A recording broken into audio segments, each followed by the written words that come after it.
ज़िंदगी वो नहीं जो हमें मिलती है, ज़िंदगी वो नहीं जो हमें मिलती है, ज़िंदगी वो है जो हम बनाते हैं। दर्शकों नमस्कार, बहुत बहुत स्वागत है आप तमाम प्यारे दर्शकों का आपके अपने चहेते कार्यक्रम बिहार बिहान में। आपके साथ मैं हूँ प्रतिभा। जी हाँ, एक ही जीवन तो हमें मिलता है, एक ही ज़िंदगी तो हमें मिलती है और ये हम पर निर्भर करता है कि हम अपने जीवन को किस तरीके से तराशते हैं। एक जीवन हम सभी को मिला है, ये हम पर निर्भर करता है कि हम अपनी मेहनत से, अपनी लगन से, अपनी मशक्क़त से अपने जीवन को क्या आकार देते हैं, क्या रूप देते हैं। चाहे तो हम इसे बेहद खूबसूरत भी बना सकते हैं और चाहे तो हम बस यूं ही छोड़ सकते हैं, लेकिन हमें याद रखना चाहिए कि एक ही ज़िंदगी तो हमें मिली है। इसीलिए हमारी कोशिश होनी चाहिए कि हम अपने जीवन को, हम अपनी ज़िंदगी को बहुत ही बेहतर तरीके से संवारें और सजाएं। तो दर्शकों, इन्हीं प्रेरणादायक बातों के साथ करते हैं हम आज के एक बिहार बिहान की शुरुआत। और सबसे पहला सेगमेंट जो हमारे कार्यक्रम में होता है वो होता है अनमोल वचन सेगमेंट, जिसमें हम आपसे साझा करते हैं कुछ ऐसे महान विचारकों के विचार जो हमारे जीवन को मार्गदर्शित करते हैं, जो हमारे जीवन में एक नया रास्ता हमें दिखाते हैं।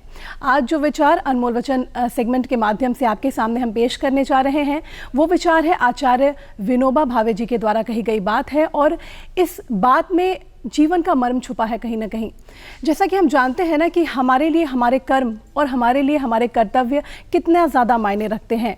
और इस विचार के माध्यम से आपको ये अनुभव होगा, आपको ये ज्ञात होगा कि अगर हमारे जीवन में ज्ञान की कमी हो तो हम अपने कर्मों को नहीं पहचान पाएंगे, अपने कर्मों को चिन्हित नहीं कर पाएंगे। तो चलिए नज़र डालते हैं इस सेगमेंट के माध्यम से क्या है आज का अनमोल वचन यानी कि सुविचार। मनुष्य जितना ज्ञान में घुल गया हो उतना ही कर्म के रंग में रंग जाता है।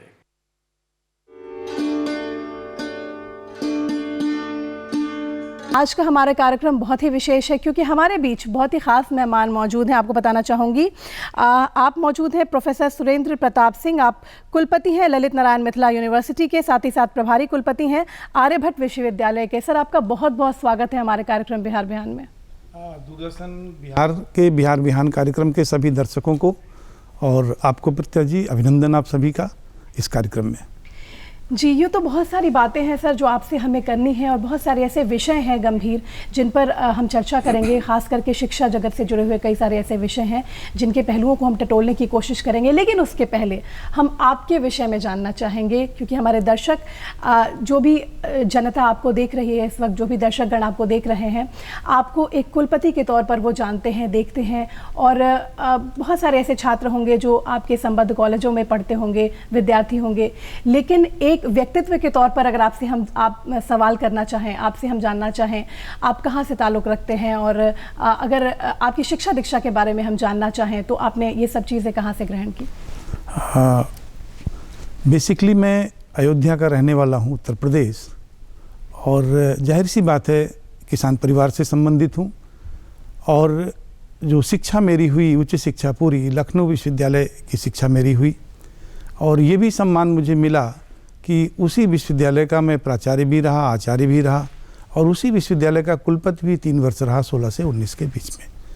और उसके बाद की यात्रा मेरी बिहार की यात्रा है। ललित नारायण मिथिला यूनिवर्सिटी दरभंगा में मैं कुलपति हूँ 2020 से।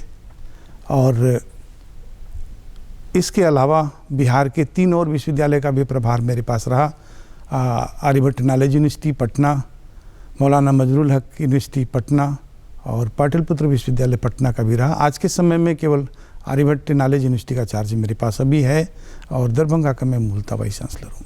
बिल्कुल, बहुत ही पावन धरती से आपका जुड़ाव है, आपका ताल्लुक़ है, आप अयोध्या की भूमि से ताल्लुक़ रखते हैं। जानना चाहेंगे आपसे सर कि अगर हम बचपन की बात करें तो वो एक बहुत ही इम्पॉर्टेंट फेज़ होता है किसी भी इंसान की लाइफ का। और कहते हैं ना कि हमारे आगे की नींव हमारे बचपन में ही कहीं ना कहीं रखी जाती है। जानना चाहूँगी आपसे आपके परिवार का माहौल कैसा था? क्या कोई और भी थे जो शिक्षा के क्षेत्र से जुड़े थे और आपका रुझान ऐसा हुआ? बचपन कैसा बीता आपका, ये आपसे जानना। जाहिर सी बात है, मैं किसान परिवार से हूँ संबंधित, तो निश्चित रूप से मेरे परिवार के लोग डिफेंस में थे, फोर्सेज में थे। लेकिन मैं शिक्षा जगत में जाने वाला उस परिवार से अकेला व्यक्ति हूँ। और उस शिक्षा जगत में शिक्षक के रूप में मैंने उत्तर प्रदेश का एक ज़िला है गोंडा, वहाँ के एक पीजी कॉलेज से नौकरी शुरू की थी। फिर लखनऊ विश्वविद्यालय के महाविद्यालय का आचार्य प्राचार्य बना आयोग से 2090 में और 1990 में। और उसके बाद की यात्रा 16 में वाइस चांसलर लखनऊ विश्वविद्यालय का और आकर के 20 में वाइस चांसलर ललित नारायण मिथिला विश्वविद्यालय दरभंगा का बना। तो जाहिर सी बात है मेरे परिवार में शिक्षा जगत में से कोई भी संबंधित नहीं था। ये मेरी ही इच्छा इधर ले आई, भाग्य ले आया और इधर आते आते आचार्य, प्राचार्य और प्रवक्ता बनते बनते कुलपति तक की यात्रा मैंने पूरी की। जाहिर सी बात है अभी 1 वर्ष का कार्यकाल मेरा अभी बिहार में शेष है, 2 वर्ष बीत गए यहाँ पर। जी, अच्छा आपसे जानना चाहेंगे सर, जैसे आपने बोला कि आपके परिवार में कोई भी नहीं था जो शिक्षा के क्षेत्र में था और डिफेंस के क्षेत्र में आपके घर के सदस्य जो थे वो लोग थे, तो शिक्षा के क्षेत्र की ओर रुझान आना, आपका झुकाव शिक्षा के क्षेत्र, देखिए ये भाग्य होता है कभी कभी। 1975 वो इमरजेंसी का पीरियड था, उसमें सारे सत्र थोड़े से लेट हो गए थे परीक्षा के, सभी विश्वविद्यालयों के पूरे प्रदेश में, उत्तर भारत में। तो उसी वर्ष मैंने पीजी किया और पीजी करने के पहले लखनऊ विश्वविद्यालय से एक वैकेंसी आई गोंडा की, मैंने अप्लाई किया प्रवक्ता की और इंटरव्यू देने गया तो वहाँ के प्राचार्य ने कहा कि अब आप रुक जाइए, आपको कल से पढ़ाना है। तो बस यहीं से नौकरी मिल गई और नौकरी की शुरुआत हो गई। उसके बाद इससे विचलित नहीं हुआ मैं, इसी नौकरी के क्षेत्र में अगले पाधान और अगले पाधान, इसी से रीडर, इसी से प्रोफेसर, इसी से प्राचार्य और इसी से कुलपति तक की अंतिम पड़ाव इस शिक्षा जगत का जो होता है प्रवक्ता से कुलपति तक का, वो यात्रा मैंने पूरी की। इस पूरी यात्रा के दौरान तमाम सारे ऐसी बातें बनती जाती हैं जो जैसा अभी आपका विचार था कि वो आदमी को और ज़्यादा भारित करती जाती हैं और ज़्यादा वेट देती जाती है, उसका झुकाव, उसका रुझान बढ़ता जाता है। मेरी प्रवृत्ति ये रही कि जिस संघर्ष से लोग भागते हैं वो संघर्ष और चुनौती में स्वीकार करता रहा और उसे स्वीकार करते हुए अगले पादान पर बढ़ता रहा। कभी हताश नहीं हुआ, कभी रुका नहीं, कभी सफ़र थमा नहीं, हमेशा आगे की तरफ बढ़ता रहा लगातार। बिल्कुल, और कहते भी हैं ना कि संघर्ष में ही इंसान जो है वो निखर कर सामने आता है, उसकी सारी जो खूबियां हैं। अगर आप संघर्ष करने से नहीं घबराते तो आप सफलता आपके पास आनी ही आनी है, वो तो तय बात है। जानना चाहूँगी आपसे सर, जो एक पहला मौका जब आपने बोला कि जब आपने प्रवक्ता के लिए वहाँ अप्लाई किया था और आपको रोक लिया गया कि आपको कल से छात्रों को पढ़ाना है, तो पहला माहौल, क्योंकि कहते हैं ना कि पढ़ना जितना ज़्यादा एक आसानी की बात होती है, लेकिन पढ़ाना एक अलग बात होती है। अगर हम किसी को पढ़ा पाते हैं, अगर वो जो छात्र हैं समझते हैं उन चीज़ों को जो आप समझा पाते हैं, ये एक बहुत बड़ी कला होती है, एक आर्ट होता है जो शायद सब में नहीं होता। तो आपका पहला इंटरेक्शन जो रहा आपके छात्रों से, वो कैसा पल रहा? देखिए, अभी आपने बताया कि आज जो है विश्व मानक दिवस है जी। तो अगर अपने पैसे के साथ जो स्टैंडर्ड कोई फिक्स है उसकी पकड़ हम रखते हैं, उसको निर्धारित करते हैं, तो कभी कोई तकलीफ़ आपको नहीं होगी और आपको ऐसी एक विधा मिलेगी, ऐसी एक ऊर्जा मिलेगी जो आपके जितने आपदा होंगे उनको अवसर में परिवर्तित कर देगी, जैसे माननीय प्रधानमंत्री जी कहते हैं। तो बेसिकली पहला क्लास जब हुआ, इन तीनों के बीच में फ़र्क है।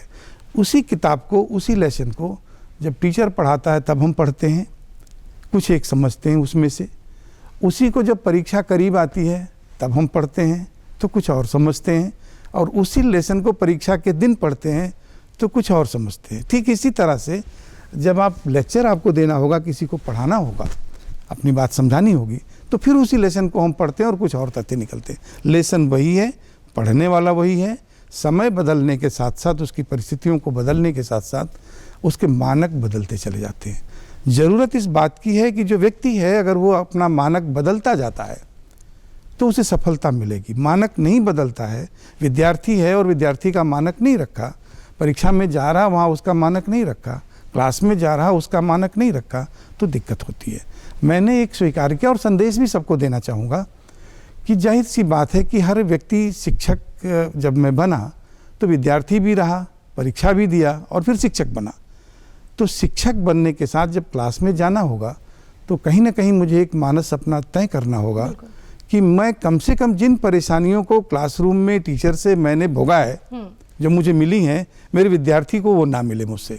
तो एक मानक हमने निर्धारित किया कि उन सारी परेशानियों को, उन सारी आपदाओं को, उन सारी विपदाओं को जो मुझे अपने टीचर से या क्लासरूम के दौरान मिलती रही, जिनमें मैं सुधार चाहता रहा, चैतन्यता थी, उसको मैं किस रूप में ले जाऊं कि मेरे विद्यार्थी को वो समस्या ना मिले जो मुझे मिली थी। तो जाहिर सी बात है, इस मानक के साथ मैं क्लास में गया और क्लास को पढ़ाने के बाद संतोष महसूस हुआ कि हमने आज जो पढ़ाया बहुत बेहतर पढ़ाया, जो सोच के गया था उससे अच्छा पढ़ाया, उससे कम नहीं पढ़ाया। तो ये मानक और ये प्रेरणा रोज़ बदलती जाती है। जैसे नयापन किसी कार्यक्रम में होता है तो उसके साथ लोगों की उत्सुकता भी बढ़ी रहती है, विद्यार्थी भी आपसे जुड़े रहते हैं, कनेक्ट भी आपका बना रहता है। ये सारी चीज़ें आपकी बदलती, जिसके नाते वो बात बनती है। आपने बताया कि बतौर प्रोफेसर भी आपकी जर्नी काफ़ी अच्छी रही और लोगों के बीच आप काफ़ी मतलब अपने स्ट्रैटेजी से, जिस तरीके से आपने स्ट्रैटेजी बनाई अपनी समझ को लेकर, अपने मानकों को लेकर, तो हम जानना चाहेंगे उसके बाद का जो आपका सफ़र रहा बतौर प्रोफेसर से लेकर प्राचार्य तक और प्राचार्य से फिर कुलपति तक। तो जानना चाहूँगी कि यहाँ पर जो आपने बोला कि आज के दिन को आपने संदर्भित किया इसको लेकर, मानकीकरण को लेकर, तो जानना चाहेंगे ये आपको किस तरीके से आप आगे बढ़े इनको लेकर? बहुत सारे परिवर्तन मेरे पूरी यात्रा में बने। 76 में मैंने एज ए लेक्चरर कॉलेज को ज्वाइन किया और 76 से 1990 तक उस कॉलेज में रहा। और 1990 में मैं कमीशन के द्वारा उत्तर प्रदेश में लखनऊ के कॉलेज का प्राचार्य और आचार्य बना। वो पहले का प्रोफेशन मेरा छूटा, प्राचार्य आचार्य के रूप में दूसरी भूमिका शुरू हो रही है कि मुझे मानक बना करके बड़ा स्पेक्ट्रम मुझे मिला कि इसको सजाना है, इसको संवारना है, इस पर काम करना। जाहिर सी बात है, जब वो कॉलेज मुझे मिला प्राचार्य के रूप में लखनऊ का, जहाँ से मैंने पढ़ाई की थी, तो उस कॉलेज की हालत बहुत ख़राब थी। इतनी ख़राब थी कि उसमें पढ़ने वाले कुल छात्रों की संख्या 200 से कम थी और 2 प्रोग्राम कुल उनके पास थे, बीए और बीकॉम के। मुझे एक ऐसा कॉलेज मिला जिसके पास साधनों के रूप में 1218 रुपये कुल थे उस समय, उसके 12 खाता में। तो ना फाइनेंस था, ना विद्यार्थी था, ना कोर्स था, ना प्रोग्राम था, ना बिल्डिंग थी, ना कॉलेज का कोई सेप नहीं था। मुझे एक लंबा अरसा मिला काम करने का, 26 वर्ष का वहाँ। इस 26 वर्ष की यात्रा में उस कॉलेज को, जिसका इतना छोटा स्पेक्ट्रम था, उसे मैंने हिंदुस्तान के top 10 colleges of the country पहुँचाया। India Today the Week magazine ने उसको रैंक किया कि नेशनल लेवल पर जो 20 कॉलेज टॉप के हैं, टॉप 20 कॉलेजेस में ये कॉलेज है। इतना ही नहीं, द वीक मैगजीन के अलावा और तमाम सारी नेशनल मैगजीन ने उसको लीड स्टोरी में लिया और इसको बनाया। जाहिर सी बात है, उस कॉलेज को मैंने सारी फैकल्टी में कन्वर्ट किया और 6000 से ऊपर विद्यार्थी रहे, 150 से ऊपर टीचर रहे। उस कॉलेज को सारे सब्जेक्ट, उसका science, art, commerce, management, computer, ये सारे सब्जेक्ट को top 20 college of the country की रैंकिंग में दिया। अभी यहाँ पर बिहार में केवल साइंस में एएन कॉलेज पटना आया, बड़ा उसका नाम हुआ, मैं कुलपति था यहाँ का, और उस कॉलेज को मैंने 5 में दिया। इसके अलावा कुछ मानक होते हैं, मानक की बात पहले भी कर रहा था, आपने किया, कुछ मानक होते हैं। यूनिवर्सिटी ग्रांट कमीशन जो भारत की सर्वोच्च संस्था है, हायर एजुकेशन के लिए पॉलिसी बनाती है, उसको रेगुलेट करती है, उसको मॉनिटर करती है। उसके 4 विशेष प्रोग्राम थे कि कॉलेज के पास, अभी नैक को सभी जानते हैं कि नैक का एक्रेडिटेशन हो, उस कॉलेज को नैक के A+ एक्रेडिटेशन में मैंने डाला, मेरे कार्यकाल में हुआ। कॉलेज विद पोटेंशियल एक्सीलेंस का एक अवार्ड यूनिवर्सिटी ग्रांट कमीशन देती, वो कॉलेज बना। ऑटोनॉमस कॉलेज बना, इंडिया के 100 ऑटोनॉमस कॉलेज में और यूपी के एक ऑटोनॉमस कॉलेज में वो कॉलेज बना, जिसका पूरी परीक्षा विश्वविद्यालय से नहीं होनी, वो कॉलेज कराता रहा। ऑटोनॉमस कॉलेज उसको बनाया हमने। और इसके अलावा स्किल के नाम पर दीनदयाल कौशल केंद्र, जो भारत सरकार और यूजीसी देती थी, 5 करोड़ रुपए की स्पेशल ग्रांट और 12 फैकल्टी के साथ वो कॉलेज को मिला। यानी उस कॉलेज को मैंने इंडिया के टॉप मानक 4 जो थे, चारों मानकों को पूरा करके हिंदुस्तान के top 20 college of the country में रैंक किया। और एडमिशन की डिमांड, जैसे परसेप्शन होता है किसी के बारे में, वैसे इंस्टीट्यूशन की एडमिशन की डिमांड उसके मानक को तय करती है कि उसका डिमांड रेशियो क्या है। अगर एक सीट हमारे पास है, उस सीट पर 40 प्रत्याशी हैं जिनका एडमिशन चाहने वाले उस सीट पर हैं, तो जाहिर सी बात है कि उस कॉलेज की डिमांड रेशियो बहुत ज़्यादा है। तो अकेला एक कार्यक्रम की इनकम उस कॉलेज की, जहाँ कुछ नहीं था, लास्ट में जब मैंने 16 में उसको छोड़ा, कॉलेज को वाइस चांसलर बना, तो उसकी इनकम 2 करोड़ रुपए केवल फार्म सेल की इनकम की थी। हिंदुस्तान के रेयर कॉलेज होंगे जिनकी 2 करोड़ की इनकम केवल फार्म सेल के जरिए इस स्टैंडर्ड पर एजुकेशन को ले जाया जाए, डिमांड रेशियो पे बदल जाए। तो जाहिर सी बात है कि इन्हीं सारी बातों को देखते हुए एक चुनौती के रूप में मुझे कुलपति बनाया गया लखनऊ विश्वविद्यालय लखनऊ का। उसकी यात्रा अलग है। जी, आपसे जानना चाहूँगी सर कि जिस तरीके से आपने बताया कि एक स्ट्रैटेजी कहीं ना कहीं आपने हमेशा डेवलप की और उसे आगे लेकर आप बढ़े। बिहार जब आपका आना हुआ, क्योंकि आप इसके पहले कई यूनिवर्सिटीज़ में काम कर चुके थे, बतौर कुलपति और बतौर प्राचार्य आप रह चुके थे, तो बिहार आना हुआ, तो बिहार के अगर संदर्भ में आपसे जानना चाहूँ तो बिहार में मेधाविता को कैसे आंकते हैं आप? देखिए, बड़ा मौलिक प्रश्न आपने किया है और प्रभावित भी करता है ये प्रश्न। इसलिए प्रभावित करता है कि ऑल इंडिया सिलेक्शन जो मानक है, स्पेक्ट्रम है सिविल सर्विसेज का, इंजीनियरिंग का, आईटी का, आईएम का, जो ऑल इंडिया मानक हैं, उन मानकों का जो परसेंटेज है बिहार का सबसे ज़्यादा है पूरे देश में। अगर कोई प्रतियोगिता के जरिए कहीं कुछ भर्ती हो रही है तो वो बिहार है, यहाँ का परसेंटेज वो सबसे ज़्यादा। ये मैं पहले जानता भी था, पढ़ता भी था, यहाँ आने पे देखा भी इस बात को और महसूस भी किया, इस बात को कहा भी मैंने तमाम सारी जगहों पर। लेकिन बिहार की वो मेधा उसमें आ रही है जो बिहार छोड़ करके दिल्ली या कहीं चली जा रही है। बिहार में रह करके उस मेधा का जो पुष्पवन पल्लवन है, जो उसका प्रोटेक्शन है, वो उस लेवल पर नहीं हो पा रहा है। कारण बहुत सारे हैं उसमें, ज्ञात भी कारण हैं, अज्ञात भी कारण हैं, बहुत सारे कारण हैं। तो जाहिर सी बात है कि इसको पूरा रिफ्रेम करना होगा यहाँ के एजुकेशन स्ट्रक्चर को। स्ट्रक्चरल इम्प्रूवमेंट जब आप करेंगे तो उसका दूरगामी प्रभाव होगा और अस्थायी प्रभाव होगा। और जब आप टाइम के हिसाब से कोई छोटा मोटा प्रोग्राम चेंज लाएंगे तो जाहिर सी बात है उसका प्रभाव बहुत थोड़े दायरे में होगा और बहुत ही अल्पकालिक प्रभाव होगा और जल्दी समाप्त भी हो जाएगा। तो यानी हमारा पैसा भी गया, टाइम भी गया, प्लान भी गया, फोकस भी लाए, लेकिन जो अचीवमेंट आना चाहिए था हमें, वो अचीवमेंट नहीं आया। तो जाहिर सी बात है इस तत्व को डेवलप करने की बात है, बड़ा फोकस्ड करके पॉलिसी, और फोकस करके उस पॉलिसी को लॉन्ग टर्म पॉलिसी के रूप में एक स्ट्रक्चरल रिफॉर्म की ज़रूरत है इंटायर पूरी पेडागोजी में। जाहिर सी बात है जब इस दिशा में हम चलेंगे तो बिहार के पास ब्रेन की कमी नहीं है, मेधा की कमी नहीं है, डेडिकेशन की कमी नहीं है। ऑल इंडिया लेवल पर वो मानक स्थापित कर चुका है बिहार, और बिहार के सारे लोग। वैसे भी आप देखिए ना, थोड़ा सा दार्शनिक रूप में चलते हैं हम अगर, और अध्यात्म के रूप में चलते हैं, और पुराने भारत की तरफ अगर चलते हैं कि जिसकी एक अपनी पहचान थी पुराने भारत की, उस तरफ चलते हैं तो जितना भगवान के रूप में अवतार हुआ वो उत्तर प्रदेश में हुआ, और जितना ज्ञान के रूप में अवतार हुआ, दर्शन के रूप में अवतार हुआ, वो सारा का सारा बिहार के पास है। शंकराचार्य यहाँ परस्त हुए बिहार में, यहाँ महिला शिक्षा के रूप में मैत्री और गौरगी तमाम सारी विद्वता के साथ लोग आए। भगवान बुद्ध ने यहाँ शिक्षा दीक्षा ली, तमाम सारी हिस्ट्री उस बात की है। नालंदा और विक्रम तक्षशिला सारे विश्वविद्यालय यहीं पर थे, विक्रमशिला। तो इन सारे चीज़ों को ले करके बात चलती है तो बिहार का गौरव शिक्षा ही रहा है, बिहार की गौरव ज्ञान रहा है, बिहार का गौरव दर्शन रहा है, बिहार का अपना जो पूरे देश को जिसने दिया, पूरे भारत के दर्शन को जिसने दिया। तो वो छोटा मोटा लीगेसी बिहार के पास नहीं है। बिहार के पास ज्ञान की जो लीगेसी है, दर्शन की लीगेसी है, कार्यक्रम की लीगेसी है, शंकराचार्य को परास्त करने की लीगेसी है, वो सब बिहार बुद्ध को देने की लीगेसी है, ये सब का सब बिहार के पास है। तो बिहार का अपना अतीत बहुत सुंदर रहा और वर्तमान भी सुंदर है, आगे भी सुंदर होगा। जाहिर सी बात है ये तो एक दिन का कार्यक्रम नहीं होता, लगातार अनवरत आपको अपनी उस योजना पर काम करना होता है। तो जाहिर सी बात है जब हम उस पर चलेंगे, अभी तो चल भी नहीं रहे हैं, जब चलेंगे रास्ता बनाएंगे तो बहुत दूर तक निकल जाएंगे, कोई पीछा नहीं कर पाएगा। बिल्कुल, वैसे भी जो लेगेसी है हमारी, और उसको कहीं ना कहीं आज के जो युवा हैं और जिस तरीके से हम देखते हैं ना, जैसे आपने बोला कि बिहार के पास ब्रेन है, तो उसको लेकर अगर हम वाकई आगे बढ़े और काम करें, हमारे युवा जो हैं उस पर काम करें, तो निश्चित तौर पर बिहार ऐसे भी शुरुआत से भी जो लेगेसी है, तो परचम उस वक्त भी फहराया गया था बिहार का, और आज भी रहेगा, आज भी रहेगा, आगे भी रहेगा।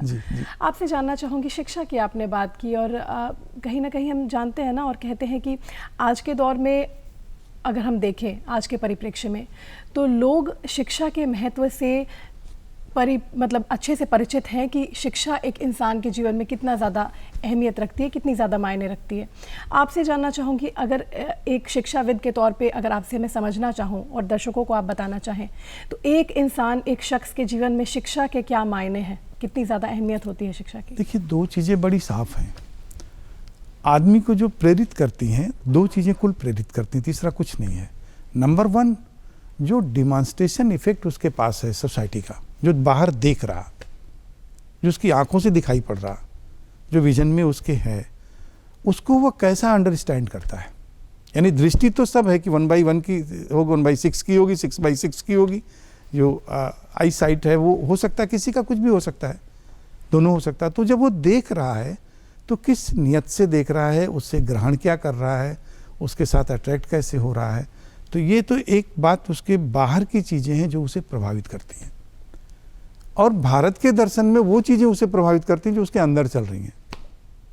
आत्मावरे द्रष्टव्यम, कि आप अपनी उस जर्नी को जो आंतरिक रूप से आपके पास चल रही है, उस आंतरिक जर्नी, इन दोनों को अगर हम तुलना करें कि ये बाहर की चीज़ें ज़्यादा महत्वपूर्ण है या वो यात्रा जो हमारे अंदर चल रही है वो ज़्यादा महत्वपूर्ण है, दूरगामी प्रभाव किसका होगा, कौन सा लॉन्ग लास्टिंग इफेक्ट होगा, कौन मुझे ले करके दूर तक जाएगा और 100% अचीवमेंट दिलाएगा। तो जब आप इस पर थोड़ा गौर करेंगे तो ये जो बाहर कुछ हमें दिख रहा है, इसकी जर्नी, इसका मानक, इसका प्रभाव बहुत थोड़ा, जबकि दिखता इसी का सब है। और जो अंदर की यात्रा है वो यात्रा आपको विचार देती है, और जब आप विचार पर आएंगे तो प्रभावित करने वाला तत्व अंदर का विचार है। वो आपकी यात्रा को, आपकी पर्सनालिटी को, आपको सोचने के ढंग को, जो आपका विजन था उसका दृष्टि नहीं, दृष्टिकोण बदल देगा। तो माने तो दृष्टिकोण रख रहा है कि आपने कैसे परसीव किया, कैसे किया, कैसे रिएक्ट किया, किस रूप में लिया, अमानक क्या है। तो माने तो उसका दृष्टिकोण रख रहा कि आपने किस नियत से उसके साथ इंटरेक्ट किया। तो जाहिर सी बात है ये विचार बड़ी भारी बात होती है जो आदमी को आंतरिक रूप से बदल देती है। इस बुद्ध की धरती पर बुद्ध ने उस विचार के बारे में कहा कि अगर मैं भी कुछ कहूँ, अपने शिष्य से कहा, तो आप उसको बिलीव मत कीजिए, दूसरों को छोड़िए, मैं गुरु होने के नाते भी कुछ कहूँ आपको तो आप बिलीव ना कीजिए। उसने ऐसा कैसे हम आपकी बात को ना माने? तो उन्होंने कहा बिल्कुल तब मानिए जब उसे अपनी कसौटी पर कस लीजिए। तो किसी बात को विचार के रूप में अपने अंदर स्थापित करने के बाद किसी कहने पे मत चलिए, जो आपकी समझ में अंदर से आ रहा है उसको कसौटी पे लीजिए, अपने विचारों के से जुड़िए। जब आप ऐसे जोड़ेंगे तो आपका विचार कुछ अलग बनेगा। जैसे एक दर्शन देखिए कि जो वेद माना जाता है जी। उस वेद में जब पहली बार गुरु के पास विद्यार्थी शिक्षा लेने के लिए जाता है गुरुकुल में, तो जो वहाँ का श्लोक है वो श्लोक इस बात को सिद्ध करता है कि गुरु बैठता है शिक्षा देने के लिए और विद्यार्थी से कहता अपनी आसनी बैठा करके बैठो, सामने सामने बैठाता और कहता है जो प्रकृति बाहर की है उससे सामंजस्य स्थापित करो, उससे सोचने की कोशिश करो, समझने की कोशिश करो। पहला लेक्चर यहीं से शुरू होता है गुरु आश्रम में कि आप अवगत हो जाइए कि आपके आसपास कौन सी स्थितियां हैं, कौन सी परिस्थितियां हैं, क्या चीज़ें हैं, उससे अवगत होइए और उसको अपनी अंदर की यात्रा से जोड़िए। ये अगला लेसन होता है। तो इसके साथ अगर शिक्षा बनती है, विचार बनते हैं, और विचार जो आते हैं यहाँ वो बड़े अस्थायी विचार होते हैं, फिर वो कभी बदलते नहीं। एक बार वो दर्शन जो आपने बना लिया वो कंटिन्यूअस रहेगा आपके पास, वो कभी नहीं बदलेगा। वो आपके इनबिल्ट बॉडी का एक पार्ट हो गया विचारों का, बल्कि वही प्राइम मूवर भी होगा। जी बिल्कुल। आपसे जानना चाहूँगी एक सवाल आज के कार्यक्रम को भी संदर्भित करते हुए है, क्योंकि जब हमने अनमोल वचन सेगमेंट अपने दर्शकों को दिखाया था तो उस सेगमेंट में ये बातें कही गई थी कि ज्ञान में घुला हुआ इंसान ही अपने कर्मों को पहचान पाता है, कर्मों को चिन्हित कर पाता है। कितना इत्तेफाक रखते हैं आप? देखिए, बड़ा स्वाभाविक है, आदमी की दिशा तो उसके ज्ञान से, उसके उस उत्साह से, उसके विचार से ही तय होगी। जितना महत्वपूर्ण विचार वो बनाएगा आगे जाएगा वो। दिक्कत केवल इतनी सी होती है कि हम कभी कभी वहाँ तक पहुँचने के पहले ही अपने विचारों को छोड़ देते हैं। आज जो विचार है वो दिशा तय करता है आदमी का। एक प्रसिद्ध विद्वान फिलोसफर गेटे हुए थे वेस्टर्न, जिन्होंने कहा कि आप जहाँ खड़े हैं वो उतना महत्वपूर्ण नहीं है कहाँ आप खड़े हैं, ऊपर खड़े हैं या नीचे खड़े हैं। महत्वपूर्ण ये है कि किस दिशा में आप जा रहे हैं, आप ऊपर की तरफ जा रहे हैं या नीचे की तरफ जा रहे हैं, ये ज़्यादा महत्वपूर्ण है। तो आप ये दिशा जो तय करने का काम है, महत्ता देने का काम, ये आपका विचार ही करेगा। जो विचार आपका दर्शन कहलाता है, आपका अपना दर्शन होता है, वो दर्शन ही इस बात को करेगा। तो जाहिर सी बात है कि विनोबा भावे जी ने जो किया, वो कहा, वो किया, उसके लिए प्रयास किया। तो इस दिशा में विवेकानंद जी भी कहते हैं कि आप संवेदनशील हैं, ये अच्छी बात है। उस संवेदना के साथ अगर आप संवेदनशीलता के साथ उसके से जुड़ना चाहते हैं, उसे दूर करना चाहते हैं, ये दूसरी बात है। और तीसरी महत्वपूर्ण बात, ये दोनों आपके पास हो, आप कार्रवाई ना कोई करें, एक्शन ही ना कोई न ले, तो वो सफल नहीं होगा। तो संवेदना भी होनी चाहिए, जुड़ाव भी होना चाहिए और कार्यक्रम भी होना चाहिए उसके साथ, तभी चलेगा विचार के साथ। जी। अच्छा, आपसे जानना चाहूँगी सर कि जैसे किसी भी विद्यार्थी के लिए अगर हम स्टूडेंट लाइफ में जाते हैं तो वहाँ पे कई बार होता है कि जब हम अच्छे कार्य करते हैं या अपने अच्छे तरीके से कार्यों को अंजाम देते हैं तो हमें पुरस्कार की प्राप्ति होती है, और अगर हम उसे सही तरीके से अंजाम नहीं दे पाते हैं तो दंड का एक भय। तो आपसे जानना चाहूँगी कि पुरस्कार की खुशी और दंड का भय एक छात्र जीवन में, एक छात्र के, एक विद्यार्थी के लिए कितना ज़्यादा अहम होता है ये? देखिए, ये पूरे किसी के लिए भी महत्व रखता है कि उसे दंडित किया जाना है, उसे पुरस्कृत किया जाना है। ये दोनों उसके कार्यक्रम को निर्धारित करते हैं, उसको बनाते हैं, उसके भाग्य को भी बनाते हैं। लेकिन सवाल इतने से नहीं होगा। जो दर्शन है भारत का वो दूसरा है। ये बड़ा छोटा स्टेप है उस पूरे कार्यक्रम का कि आप अच्छे कामों के लिए प्रेरित होइए और बुरे कामों को छोड़ने का कार्यक्रम कीजिए। ये तो दंड और पुरस्कार का बेसिक उद्देश्य बनता है। लेकिन इससे भी ना प्रभावित होकर के काम करने वाले का एक दूसरा ढंग होता है कि न उसे दंड का डर है, न उसे लाभ का कोई ज़रूरत है। वो कर रहा है जो वो उचित समझ रहा है, बदलाव जो कर रहा है वो अपने आप को फॉलो कर रहा है। किसी का कंपटीशन करना बहुत छोटी बात है, उसको करके आप आगे निकल गए। लेकिन जब आप अपने से अपना कंपटीशन करते हैं कि आज के 20 साल पहले इस प्रोफेशन में मैं क्या कर रहा था, आज 20 साल बाद इस प्रोफेशन में क्या क्या नया कर रहा हूँ, तो ये जो फैक्टर है रन योर ओन रेस, ये ज़्यादा महत्वपूर्ण है किसी विद्यार्थी के लिए। किसी से तुलना करके आगे बढ़ेगा, कुछ दिन बाद हतोत्साहित हो जाएगा। तो दंड और पुरस्कार एक सीमा तक किसी को प्रेरित कर सकते हैं, लेकिन लॉन्जिविटी अगर लेनी है, दूर तक की यात्रा आपको करनी है, तो आपको अपने आप से प्रतियोगिता करनी होगी। आपके अतीत से आज की प्रतियोगिता, आपके फ्यूचर से आज की प्रतियोगिता आपको करनी होगी। तीनों को, कालखंडों को बांटना होगा और उस पर जर्नी जारी रखनी पड़ेगी। तो ये प्रेरणा आपको लंबे समय तक ले चलेगी। बिल्कुल, और बहुत ही आपने बहुत सही बात कही, क्योंकि कई बार ऐसा होता है ना कि खास करके हम छात्र जीवन में देखते हैं तो आपका जो फ्रेंड सर्कल होता है, आप उनसे प्रतियोगिता कर रहे हैं, उसके कंपैरिजन कर रहे हैं, या हम पेरेंट्स को भी, अभिभावकों को भी हम कहीं ना कहीं देखें तो ये एक गंभीर समस्या है कहीं ना कहीं कि अपने बच्चों की का कंपैरिजन आप दूसरे के बच्चों से करते हैं। तो ये कहीं आप क्या कहना चाहेंगे इसको लेकर? देखिए, स्व का जो सुधार है वो ज़्यादा माने रखता है, दूर तक आपको ले जाएगा, क्योंकि वो परिवर्तन आप कर रहे हैं, स्थायित्व होगा, कंसिस्टेंसी होगी, उसमें सततता होगी, उसमें वो चलेगा दूर तक। लेकिन मान लीजिए वो प्रेरणा स्रोत ही कहीं भटक गया तो आप भी भटकेंगे उसी के साथ जो मानक आपने बनाया। तो इस तरह की यात्रा जो होती है बड़ी थोड़ी समय की यात्रा है, किसी की प्रतियोगिता करके आप ऐसा कर लीजिए। तो ये दोनों आदमी को मोटिवेट नहीं करते हैं, न दंड करता ना ये दोनों। अगर मॉनेटरी टर्म है तब भी नहीं करेगा, किसी टर्म में नहीं करेगा। जब ये लोक से जुड़ते हैं तो लोक के साथ ये बदलाव जब करेंगे आप, लोक से जुड़ करके, तो दूसरा बदलाव होगा। व्यक्ति से प्रतियोगिता करेंगे दूसरा बदलाव होगा, और अपने से प्रतियोगिता करेंगे तो तीसरा बदलाव होगा। तो इन तीनों के बीच का फर्क समझना चाहिए, गार्जियन को भी और बच्चों को भी, कि किसी से प्रतियोगिता करवा रहे हैं तो एक अलग अर्थ निकलेगा उसका, किसी अपने से कर रहे हैं तो अलग निकलेगा, और पूरे समाज के साथ करेंगे तो सबका अलग अलग निकलता है। अच्छा सर, ये तो बात हुई शिक्षा से जुड़ी हुई हमारी बहुत ख़ास बातचीत आपसे। चलिए आपसे जानना चाहूँगी अब एक सवाल। आपका इतना लंबा अनुभव रहा है शिक्षा के क्षेत्र में, आपने बहुत योगदान दिया है, इतने वर्ष आपने दिए हैं। आपसे जानना चाहूँगी आज जब आप इस पद पर बैठते हैं और जब पहले के वर्षों के बारे में सोचते हैं, पिछले वर्षों के बारे में सोचते हैं, जब आपने एक छात्र जीवन से आपने शुरुआत की और इतना लंबा सफ़र तय करके आप यहाँ पर आए, कैसा अनुभव करते हैं आप? प्रतिभा जी, लगता बहुत अच्छा है कि जिस कॉलेज, जिस यूनिवर्सिटी का मैं छात्र रहा, जहाँ पढ़ाई मैंने की, जहाँ नौकरी मैंने की, उसका मैं कुलपति बना, तो अच्छा बहुत लगता है ये। लेकिन इस अच्छे को लगता रहे, हमको भी अच्छा लगे, जो जिनके साथ काम कर रहे हैं उन्हें भी अच्छा लगे।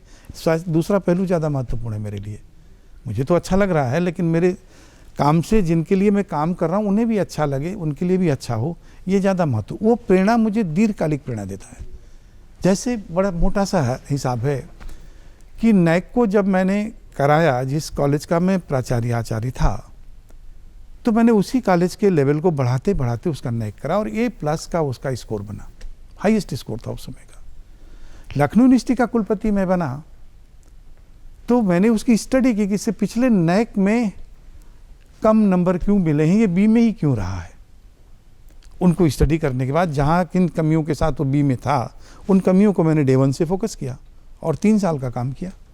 उस 3 साल के काम में A+ तक का मैं करके आया था और ये डबल प्लस उसको मिला। तो ये जो यात्रा आप करेंगे, कहाँ से करेंगे, तो उस संस्था से जब आप जुड़ेंगे, टेक्निकली जब कोई चीज़ मॉनिटर हो रही है तो उसको उस ढंग से काम करेंगे तो आपको परिणाम दूसरे रूप में मिलेगा। और वहीं दूसरी तरफ जिस कॉलेज को मैं छोड़ करके गया, जो A+ पे लाया था, वो कॉलेज B में आ गया। तो जो लीडरशिप है, जो काम को करने का ढंग है, क्योंकि न एक 5 साल का होता और कुलपति का काम 3 साल का होता, तो एक कुलपति 3 साल के अपने काम का नेक तो नहीं करा पाएगा। 1 साल पहले प्रोसेस शुरू करेगा, 2 साल उसका अपना होगा, 1.5 साल अपना होगा और 3 साल पीछे वाले का होगा। तो इस रिले रेस में अगर पीछे वाले ने कोई काम नहीं किया तो वो कुलपति जो प्रेजेंट गया वो कुछ नहीं कर पाएगा। जी, बहुत ही पते की बात आपने बताई। आपसे जानना चाहूँगी, क्योंकि वक्त की थोड़ी सी कमी है हमारे पास सर, चलते चलते आप अपने छात्रों को, जो दर्शक इस वक्त देख रहे हैं, बतौर अभिभावक क्या कहना चाहेंगे चंद शब्दों में? देखिए, बहुत थोड़े शब्दों में ये है कि जो बात अभी आज के मानक के रूप में भी आपने कहा, थॉट ऑफ द डे आपने विनोबा भावे जी का लिया, इन दोनों का जिस्ट यही था कि अपना मानक आपको स्वयं बनाना होगा। कोई ज़रूरी नहीं कि हमारे पास ताकत नहीं, हम 3 सीढ़ियों पर दौड़ करके चढ़ें। अगर कम ताकत है तो स्लो मोशन में भी हम चढ़ सकते हैं, लेकिन सीढ़ियाँ कंप्लीट होंगी हमारी भी। तो आप अपनी इस मात्रा को, अपनी यात्रा को खुद तय कीजिए, मानक को तय कीजिए और आगे बढ़ने का लक्ष्य सतत रखिए, और ऐसा लक्ष्य रखिए जो आपको भी सुखकर हो और समाज के लिए भी सुखकर हो, लोक सुखकर ही हो।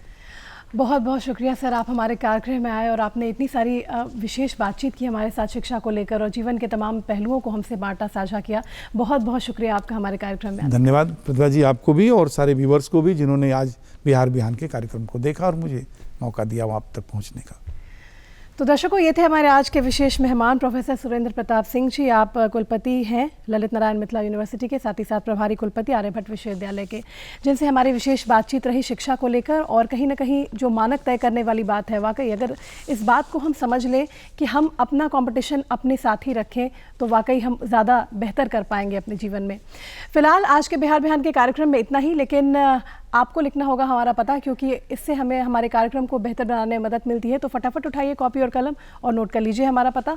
हमारा पता है कार्यक्रम बिहार बिहान, निदेशक DD बिहार, दूरदर्शन केंद्र पटना, फ्रेजर रोड पटना 800001। हमारा ईमेल एड्रेस है director ddkpatna@gmail.com।